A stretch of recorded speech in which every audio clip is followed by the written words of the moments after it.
ونعوذ بالله من شرور أنفسنا وسيئات أعمالنا من يهد الله فلا مضل له ومن يضلل فلا هادي له أشهد أن لا إله إلا الله وأشهد أن محمدا عبده ورسوله اللهم صل وسلم على سيدنا محمد وعلى آله وصحبه أجمعين رب اشرح لي صدري ويسر لي أمري واحلل عقدة من لساني يفقهوا قولي أما بعد قال الله تعالى في كتابه الكريم وهو أصدق القائلين أعوذ بالله السميع العليم من الشيطان الرجيم بسم الله الرحمن الرحيم يا أيها الذين آمنوا اتقوا الله حق تقاته ولا تموتن إلا وأنتم مسلمون صدق الله العظيم وصدق رسوله الكريم ونحن على ذلك من الشاهدين والحمد لله رب العالمين.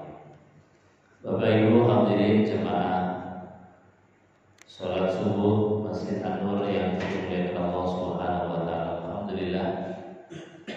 Pagi hari ini kita diberikan oleh Allah Subhanahu wa taala kehidupan yang baru setelah kematian sementara, yaitu tidur kita. Dan juga kita bersyukur ketika dihidupkan kembali, aktivitas pertama yang kita lakukan adalah bersyukur kepada Allah Subhanahu wa taala, berterima kasih kepada Allah, dibuktikan dengan kita rukuk dan sujud, matur nuwun terhadap zat yang telah menghidupkan kita, berterima kasih terhadap zat yang telah membangunkan kita dari tidur. Makanya ini adalah sesuatu nikmat yang luar biasa. Bisa mensyukuri nikmat itu bagian dari rasa syukur sendiri. Bisa berterima kasih itu bagian dari nikmat yang luar biasa. Makanya sekali lagi kita syukuri biqaulina alhamdulillahirabbil alamin. Kedua kalinya salawat dan salam kita haturkan kehadiran baginda Nabi besar Muhammad sallallahu alaihi wasallam, uswah teladan kita, uswah paripurna yang disifati oleh Allah di dalam Al-Qur'anul Karim, laqad kana lakum fi Rasulillahi uswatun hasanah.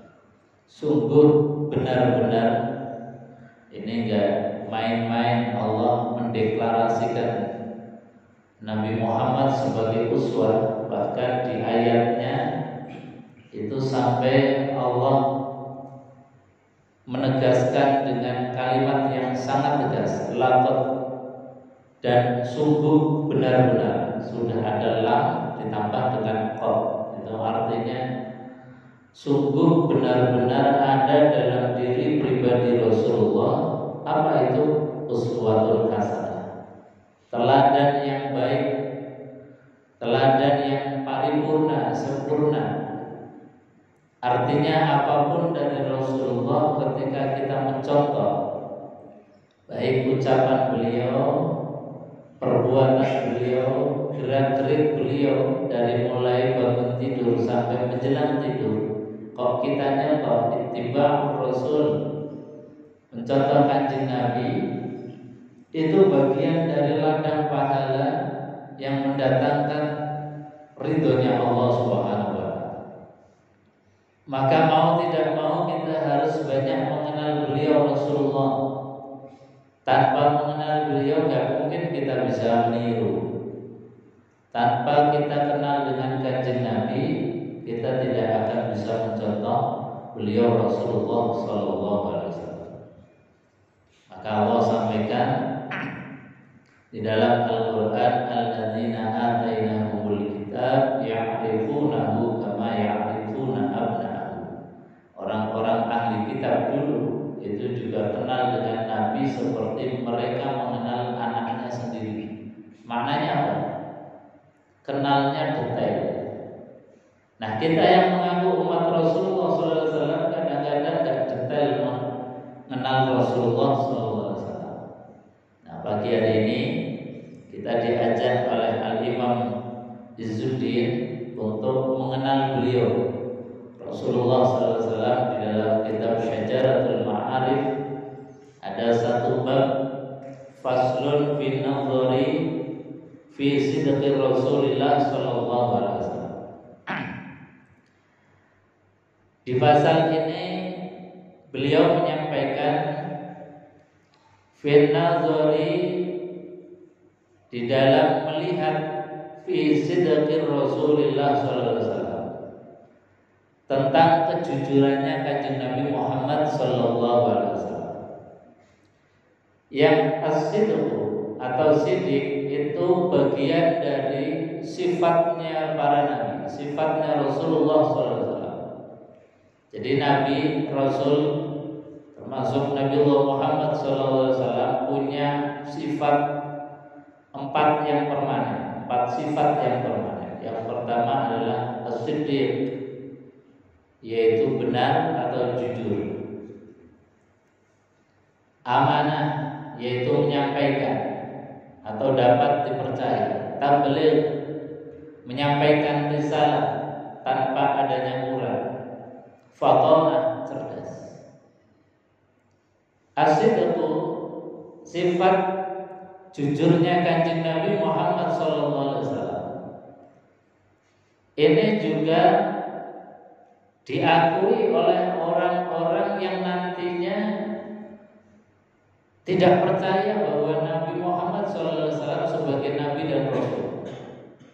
Bahkan jauh sebelum Nabi Muhammad SAW diangkat menjadi Nabi, orang-orang Mekah itu sudah memberikan gelar istimewa yang tidak ada gelar setelahnya.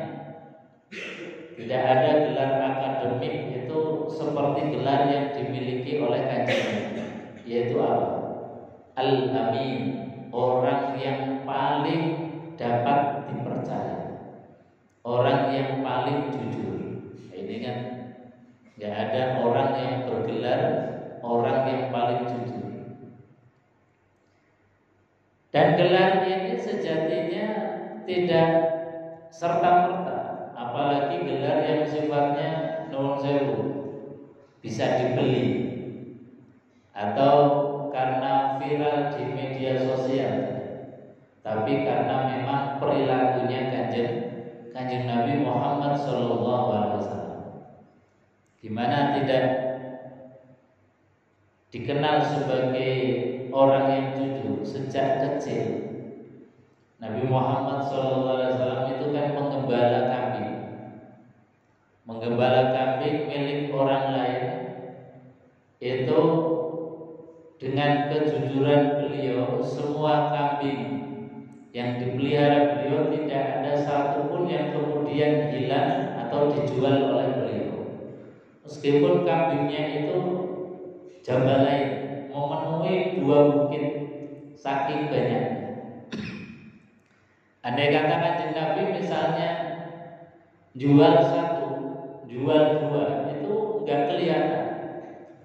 Tapi Kanjeng Nabi Muhammad SAW itu jujur, semua kambing yang dipelihara beliau tidak ada satupun yang kemudian dikhianati oleh beliau. Ketika beliau Rasulullah SAW remaja,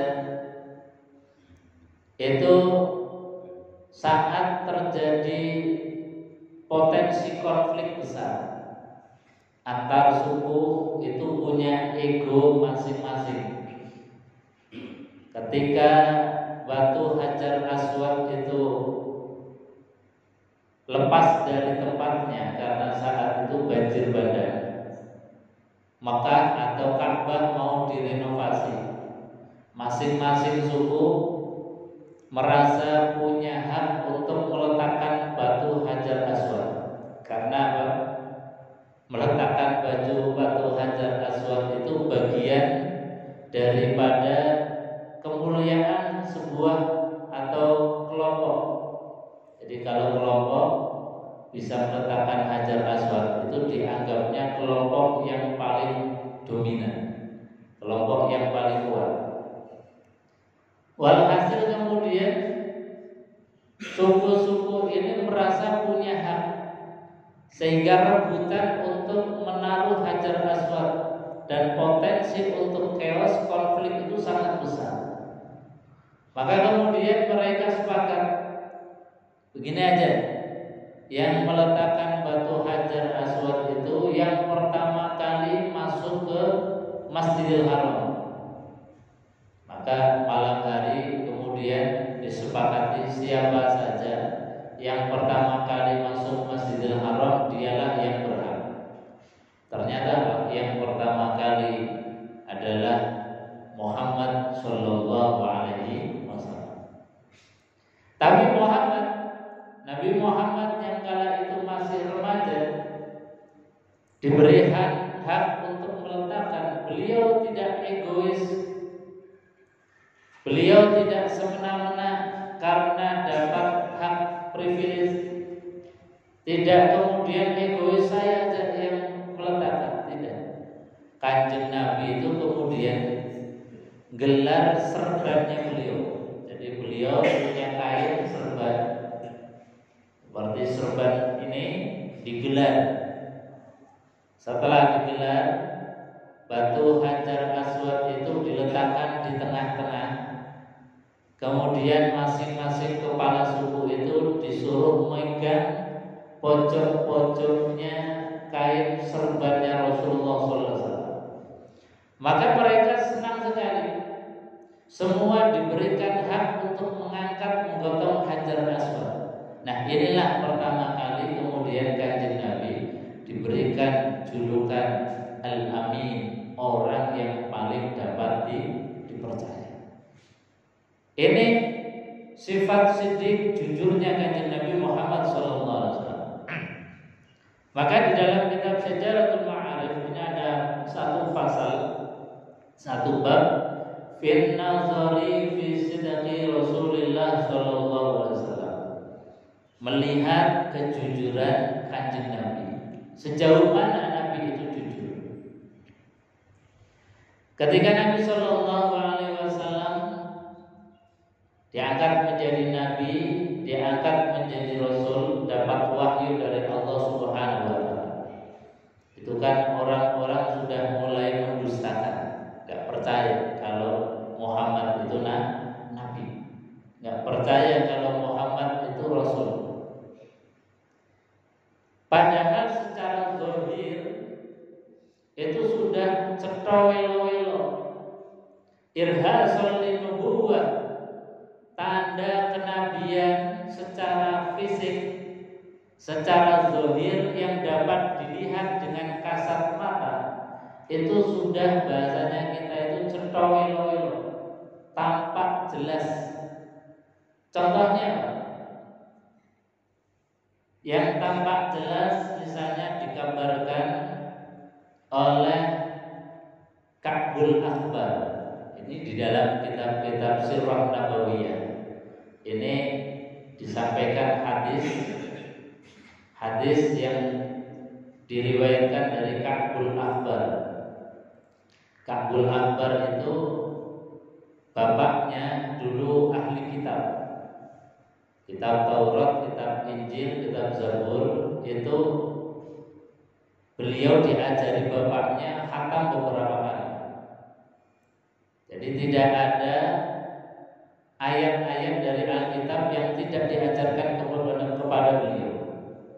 Nah, setelah bapaknya Ka'bul Akbar ini meninggal dunia, ternyata beliau mendapati sunduk atau peti.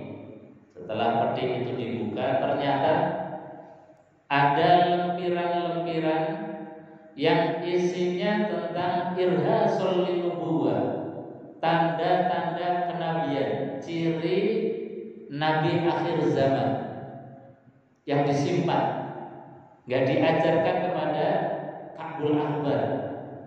Maka Ka'bul Akbar ini kemudian ambil itu lembaran yang disimpan oleh bapaknya yang tidak diajarkan. Ternyata apa? Isinya tentang khobar, ciri dari nabi akhir zaman. Apa itu? Disampaikan oleh Ka'bul Akbar, ciri nabi akhir zaman adalah mauliduhu bi Makkah wa hijratuhu bil Madinah wa sultanuhu bi Syam. Satu, secara fisik Kanjeng Nabi itu mauliduhu di Makkah, lahirnya di Makkah. Wa hijratuhu bil Madinah, hijrahnya ke Madinah. Makanya Ka'bul Akbar ini betul-betul melihat ciri kenabian itu kepada Nabi Muhammad SAW. Makanya beliau Ka'bul Akbar itu meskipun hidup sezaman dengan Kanjeng Nabi, tahu persis cirinya, tapi beliau belum Islam, belum masuk ke Islam. Kenapa? Karena ciri yang beliau lihat belum lengkap. Mauliduhu bi Makkah wa hijratuhu bil Madinah wa sultanuhu bisyam. Bahwasanya Islam sudah sampai merambah ke tanah Syam, kekuasaan Islam sampai dengan Palestina. Sementara di zaman Kanjeng Nabi Muhammad SAW, ketika Nabi itu masih hidup, Islam hanya masih berputar antara Mekah, Madinah, Madinah, Mekah, belum sampai ke Palestina. Makanya Ka'bul Akbar ini belum masuk Islam, karena ciri kenabiannya belum lengkap menurut beliau. Beliau baru masuk Islam itu di zaman Umar, ketika Palestina itu dimerdekakan oleh Umar bin Khattab. Baru kemudian Ka'bul Akbar baru masuk Islam. Karena beliau yakin ini pasti benar-benar Muhammad ini adalah Nabi akhir zaman. Itu secara fisik. Secara fisiknya lagi,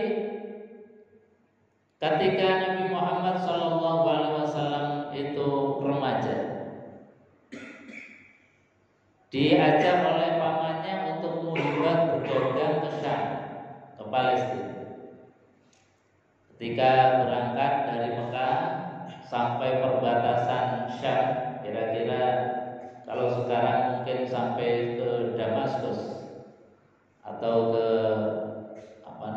dari Madinah ke utara sedikit, jadi belum sampai ke Palestina. Itu bertemu dengan seorang pendeta namanya Bukhairah. Bukhairah ini tahu persis karena membaca kitab, di antara ciri fisiknya Nabi akhir zaman itu ketika berjalan di tempat yang panas nggak pernah kepanasan. Karena apa? Selalu dinaungi, diium-iumi oleh awan. Dan ciri ini siapapun bisa melihat. Orang yang awam, orang yang cerdas, orang yang pintar pasti melihat ini kok orang aneh banget. Setiap berjalan di tempat yang panas nggak pernah kepanasan, selalu diium-iumi oleh awan. Makanya Bukhairah itu ketika melihat sosok Muhammad remaja yang dibawa oleh pamannya yaitu Abu Thalib, itu merasa, oh ini kok nggak seperti kebanyakan orang. Pasti ini calon nabi. Pasti ini calon nabi akhir zaman. Makanya kemudian di stop oleh Bukhairah, wahai fulan, tolong jangan lanjutkan perjalanan. Kenapa? Karena kalau Nabi Muhammad melanjutkan perjalanan sampai ke Syam, sampai ke Palestina, dan orang-orang Yahudi tahu, kalau orang-orang Nasrani tahu, pasti akan dibunuh. Kenapa? Karena sangat-sangat jelas cetowelo-welo di antara ciri fisiknya Nabi akhir zaman, tidak pernah kepanasan, selalu diium-iumi oleh awan. Nah, ini barokahnya ketemu dengan Bukhairah, pendeta Nasrani yang akhirnya kemudian memberikan saran agar Muhammad ini kembali ke Makkah. Dan Bukhairah pun ketika bertemu dengan Nabi Muhammad senangnya luar biasa.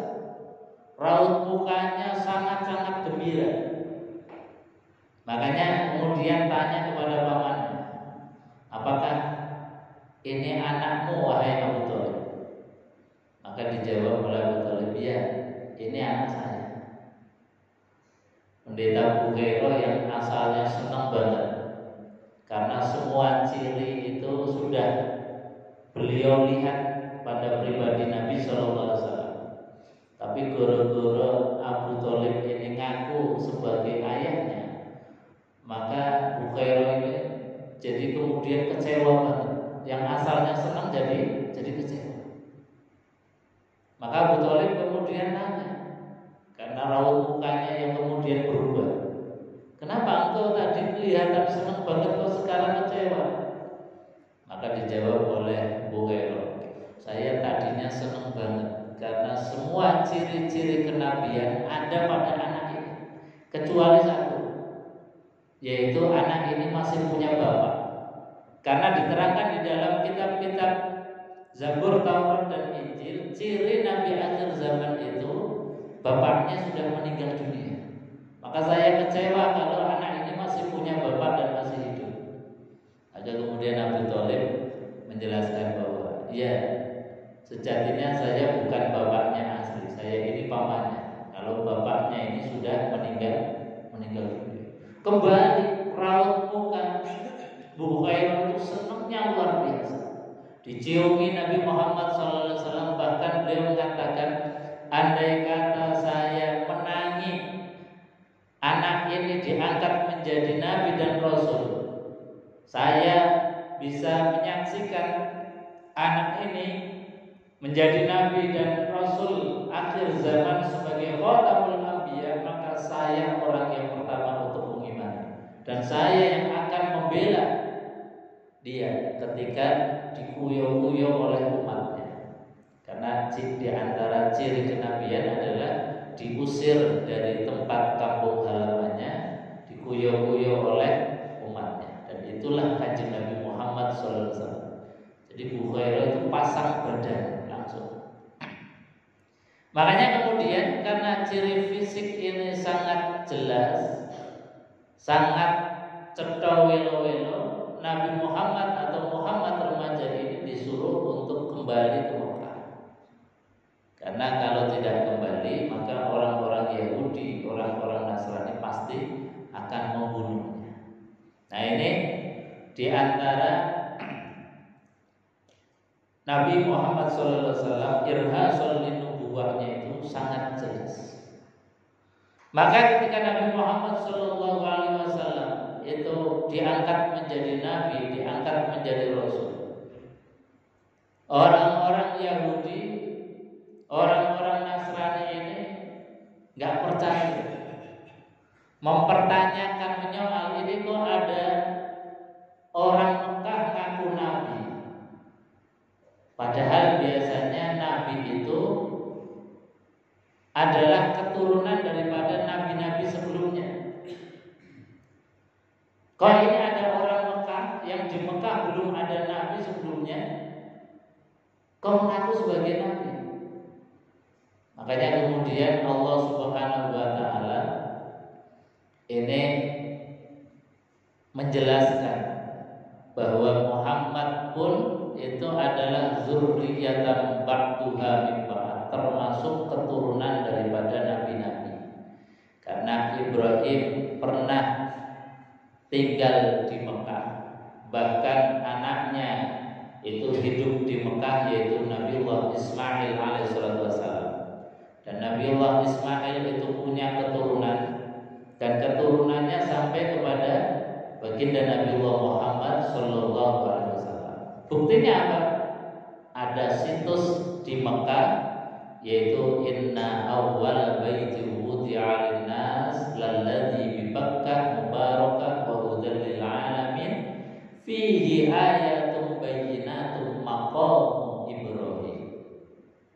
Bukti bahwa Nabi Muhammad ini keturunan Nabi, keturunan Nabiullah Ibrahim alaihissalam, yaitu di Mekah ada situs yang namanya Maqamu Ibrahim, jejak kakinya Nabiullah Ibrahim.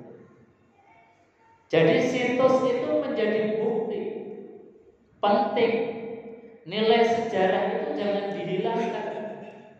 Karena kalau bukti sejarah itu hilang, apalagi dibengkokkan, nah ini bahaya sekali.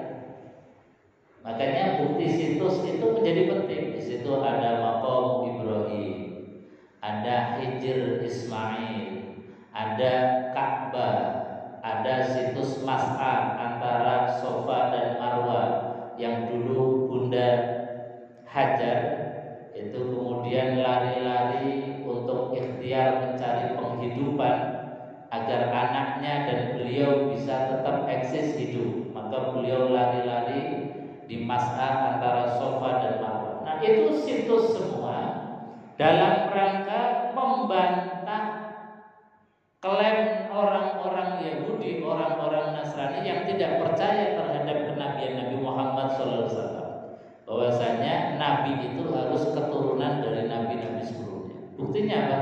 Nah, itu ada situsnya. Di Mekah ada maqam Ibrahim, di Mekah ada Hijr Ismail, di Mekah ada Safa Marwah.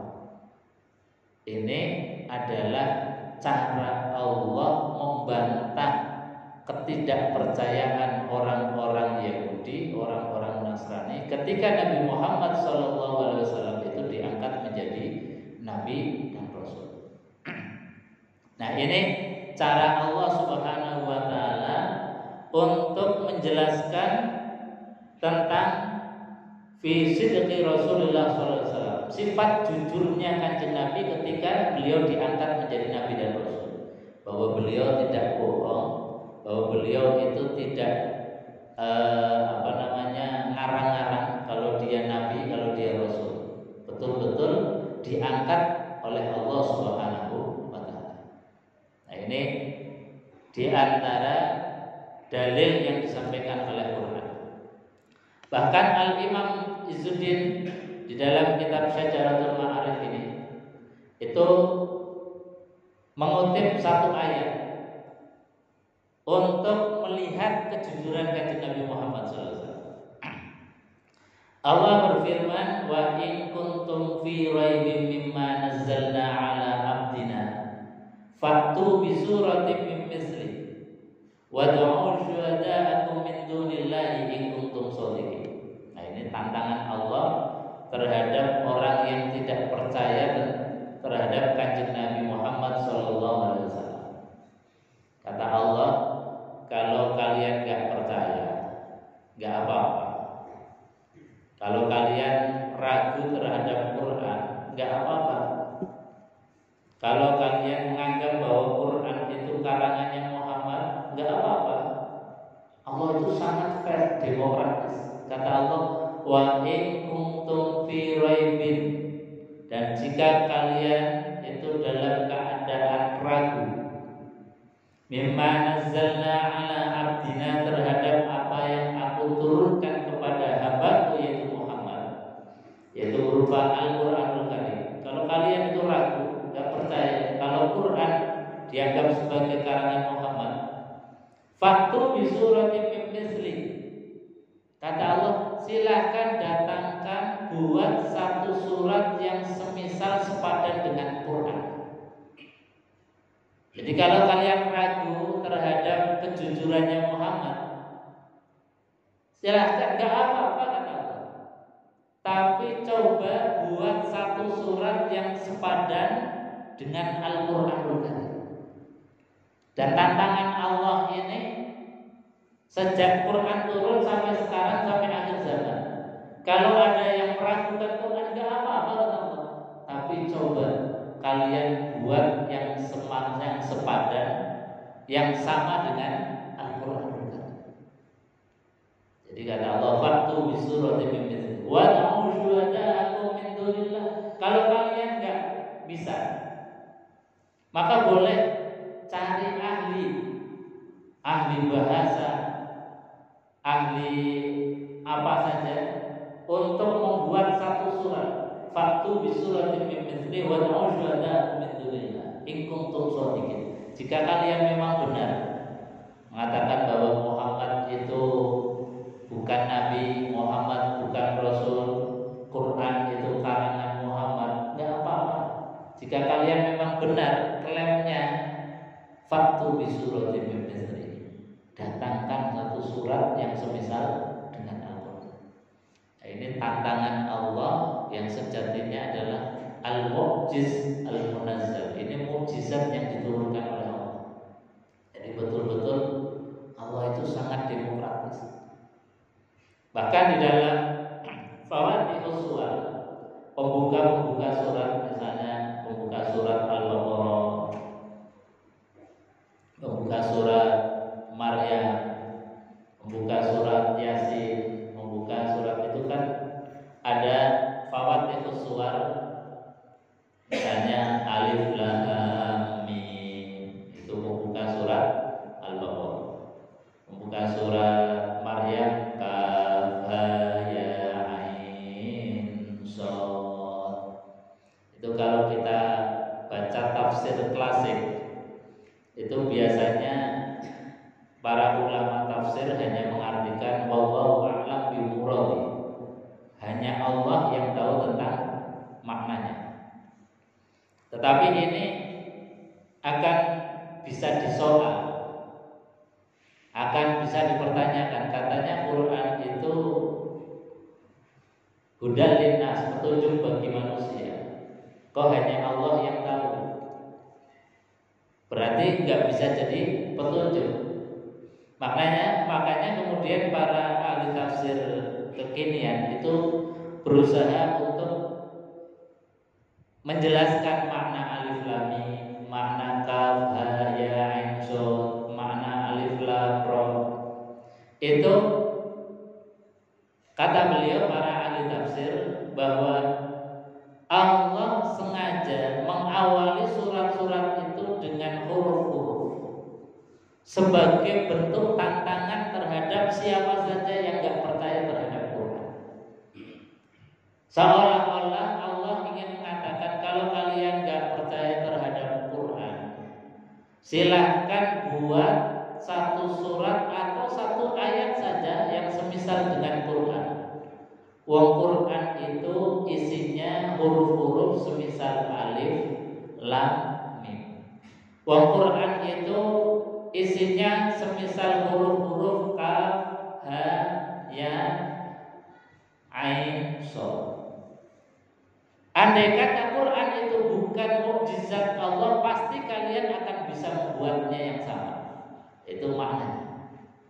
Jadi kata ahli tafsir bahwasanya kenapa Allah seringkali mengawali Al-Quran atau surat dalam Al-Quran itu huruf-huruf semisal alif lam mim, yasin, toha, kaf, ya ain, shad. Itu artinya bentuk tantangan. Silahkan kamu nggak percaya terhadap Quran, tapi buat yang semisal dengan Quran. Bahwa Quran itu yang isinya seperti huruf-huruf alif dan alif lam mim. Kalau Quran itu bukan mukjizat dari Allah, pasti siapapun bisa menandingi Quran. Siapapun bisa membuat yang semisal dengan Al-Quran.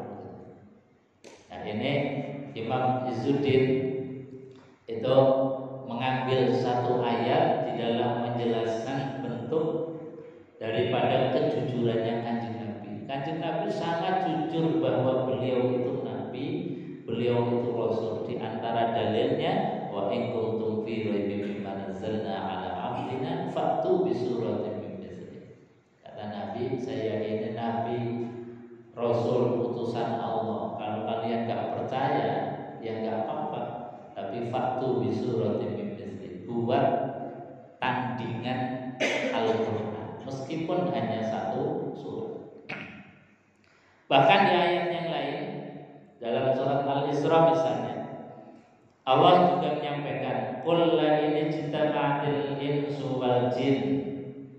Kata Allah Subhanahu wa taala, sungguh jika manusia dan jin itu ijtima', kumpul, bersekutu, ala ayyatu bimithli hadzal Qur'an, untuk membuat satu surat yang semisal dengan Al-Quran, la ya'tuna bimithli, maka pasti tidak akan bisa.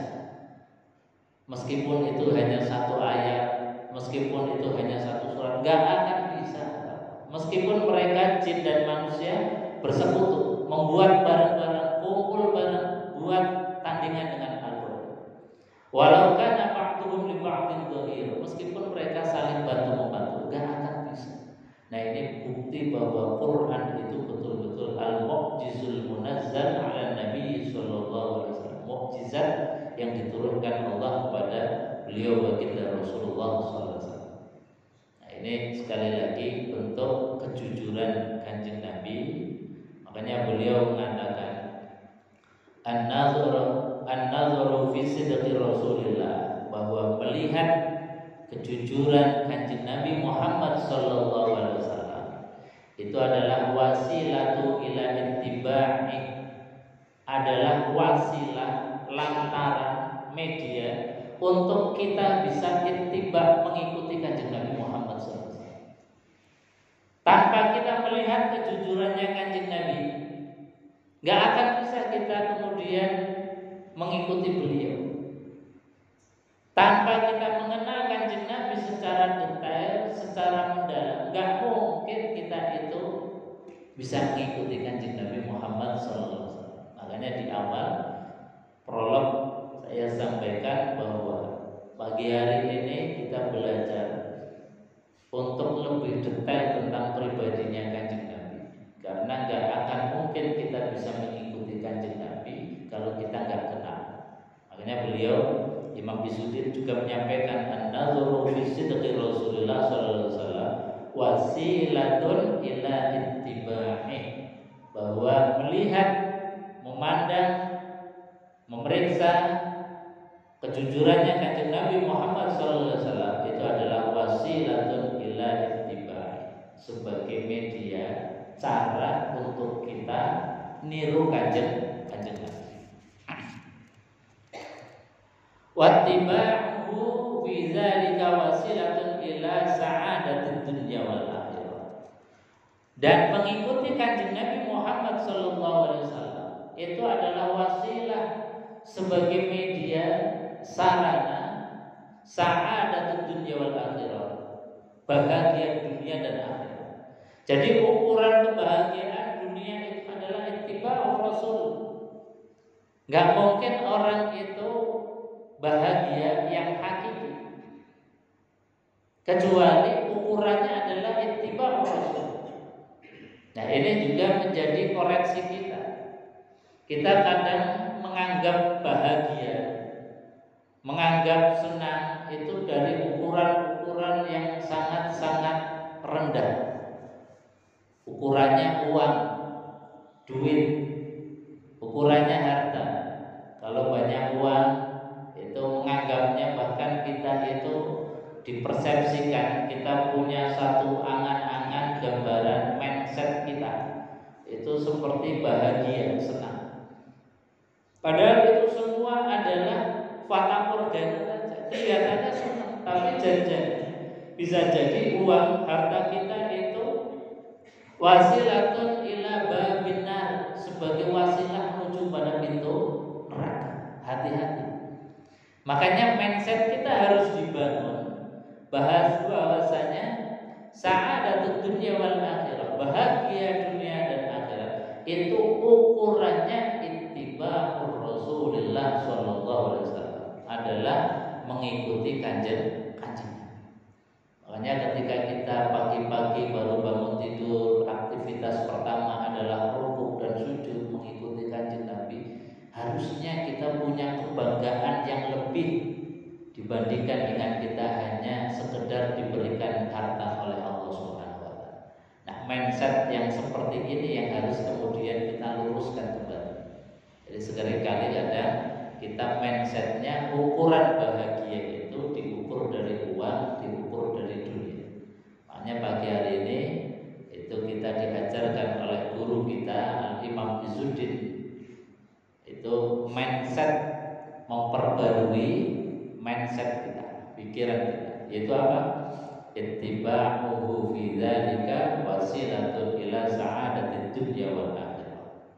Bahwasanya ittiba, mengikuti kanjeng Nabi adalah pintu, adalah kunci kebahagiaan dunia akhirat.